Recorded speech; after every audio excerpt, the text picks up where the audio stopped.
Olá, tudo bem? Eu sou o professor Francisco Medeiros e queria saber como vai a sua jornada de estudos, como tem sido as suas decisões, como tem sido a sua busca, a sua luta diária de estudos.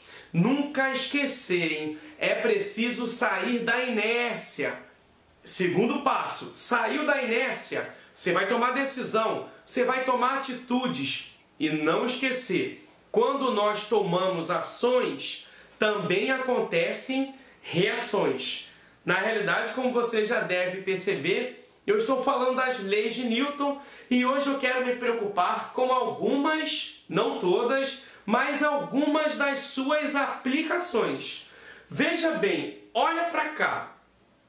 Pensou em primeira lei, é a lei da inércia. Se um corpo estiver em repouso, ele tende a ficar perpetuamente em repouso, ou se a ele for dado movimento, ele tende a permanecer em movimento perpetuamente, ou seja, com velocidade constante. Em outras palavras, se eu colocasse uma pedra apoiada sobre uma superfície horizontal, ela está em repouso.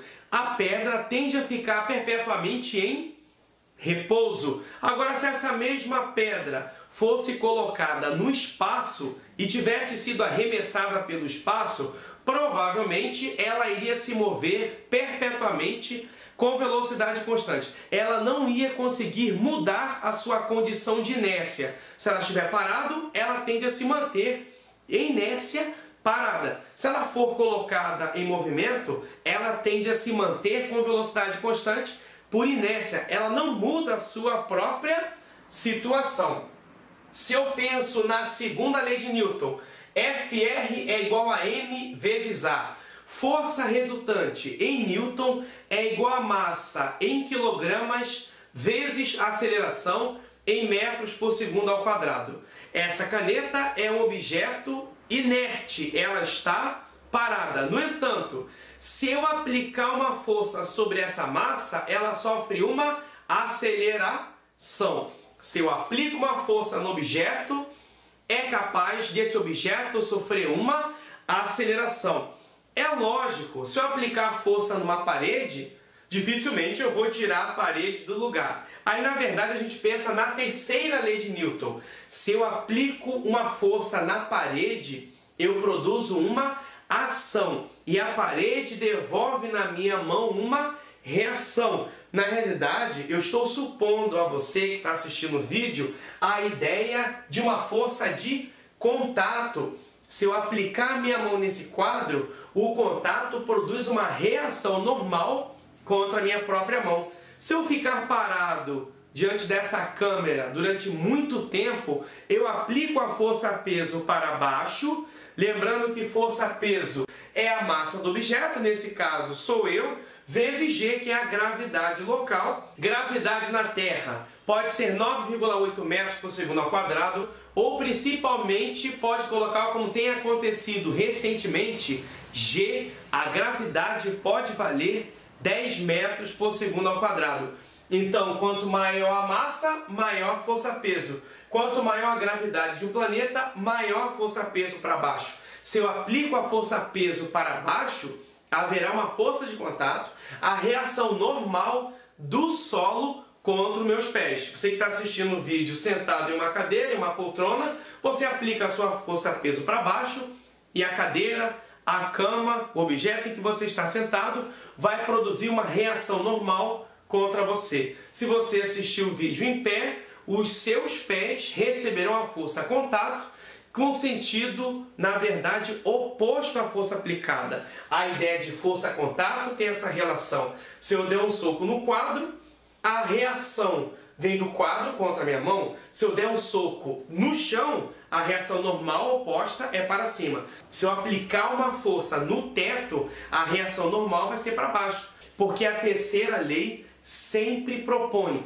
que a força de reação tem o mesmo módulo, a mesma intensidade. Quanto maior o impacto, maior a resposta do impacto, tem a mesma direção e o sentido oposto, sentido contrário a força que eu apliquei. Agora, é lógico que se eu vou pensar na força-peso, eu tenho que lembrar que existem outros elementos. Por exemplo, eu posso empurrar uma caixa e produzir na caixa uma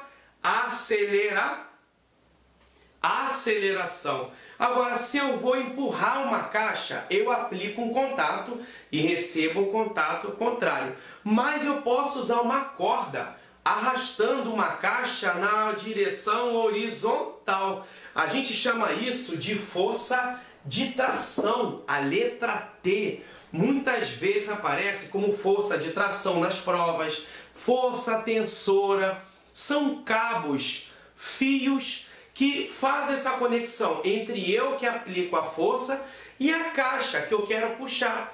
Agora, é claro, eu posso puxar uma caixa na direção vertical, mas eu também posso puxar uma caixa na direção vertical. E toda vez que eu vou pensar no objeto sendo puxado verticalmente falando, eu posso pensar no elevador. Eu posso utilizar um fio e esse fio eu posso, portanto, manipulá-lo na vertical. Se eu aplicar uma força para cima, eu vou vencer. Se eu aplicar uma força para cima um pouco fraca, o objeto vai cair. Qual é a ideia, portanto, do elevador? A força tensora sempre atua para cima e a força peso sempre atua para baixo. Se o elevador sobe, a gente subtrai a força T, que atua para cima, menos a força peso, que atua para baixo. Porque se o elevador sobe, a força para cima precisa ser maior do que a força para baixo. Se o elevador desce, é porque a força peso para baixo está sendo maior do que a força T, a força tensora atuante para cima. Então, se a força peso é maior, a gente subtrai força peso maior menos força tensora, é massa vezes a aceleração.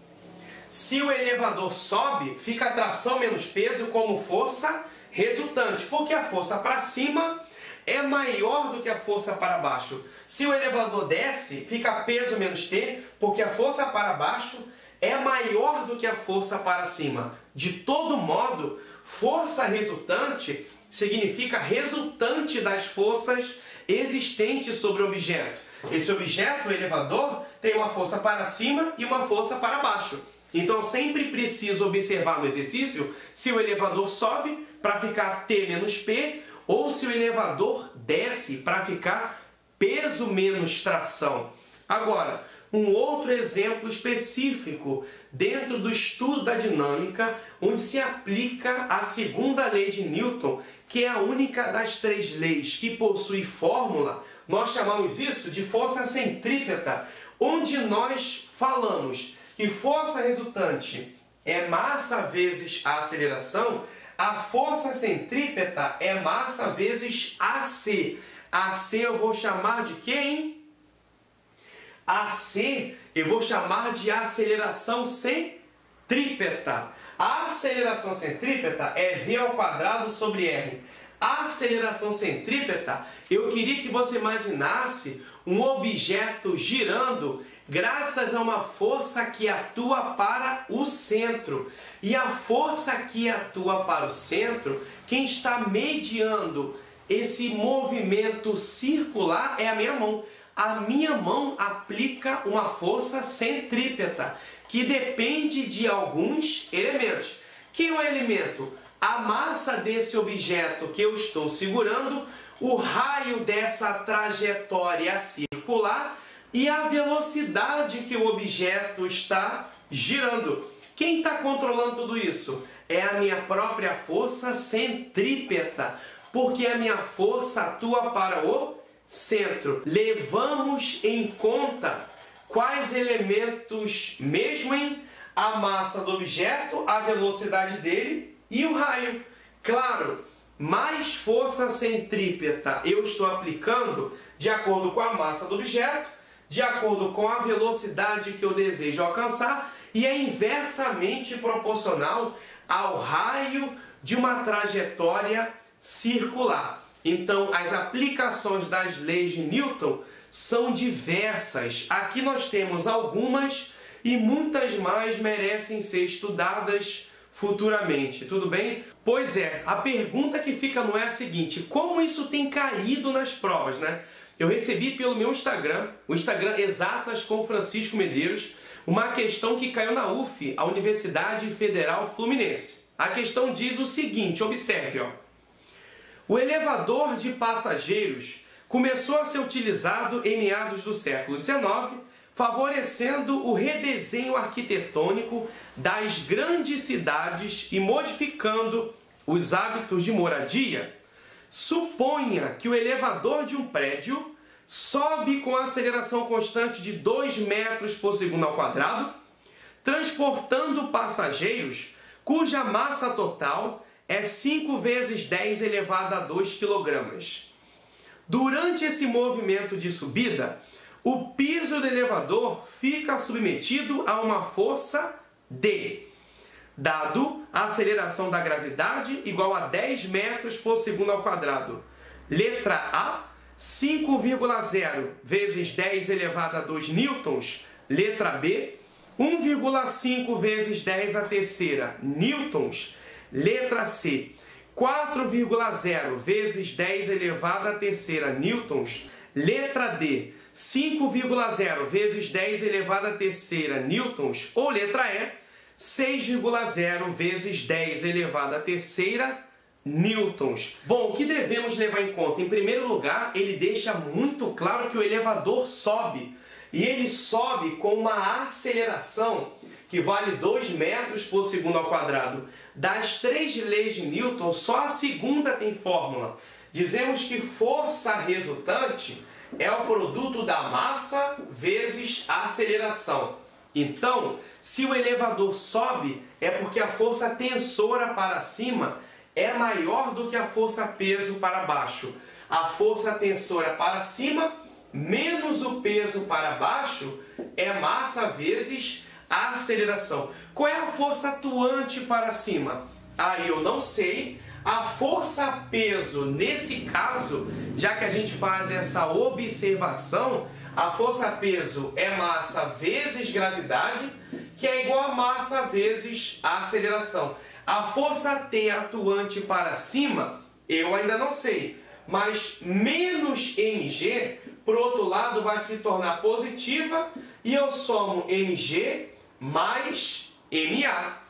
Levando em conta substituições, nós já sabemos que a força peso, que é massa vezes gravidade, depende da massa, que ele disse que é igual a 5 vezes 10 elevado a 2, vezes g, que é a gravidade 10, m é a massa, que é 5 vezes 10 elevado a 2, vezes a, que é a aceleração, que vale 2. Então, de cara, nós já sabemos que teremos 5 vezes 10, 50 vezes 10 elevado a 2, mais 5 vezes 2, 10 vezes 10 elevado a 2. O que de cara nós já sabemos que teríamos aqui 50 vezes 10 elevado a 2, isso vira 5.000, mais, com mais duas casas, 1.000.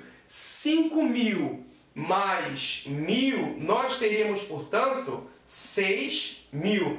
E 6.000, se estivermos pensando em notação científica, teremos 6 vezes 10 elevado a 3 newtons. 6 vezes 10 elevado a 3, ou 6,0 vezes 10 elevado a 3. Qual seria a alternativa? 6,0 vezes 10 elevado a 3 seria a letra E, tudo bem? Então, para você que enviou a questão e para você que está assistindo o vídeo agora, eu espero ter colaborado um pouquinho com seus estudos através dessa aula que eu tentei gravar no tempo curto, tudo bem? Espero que você se mantenha focado e que você possa alcançar todos os seus objetivos. Eu te desejo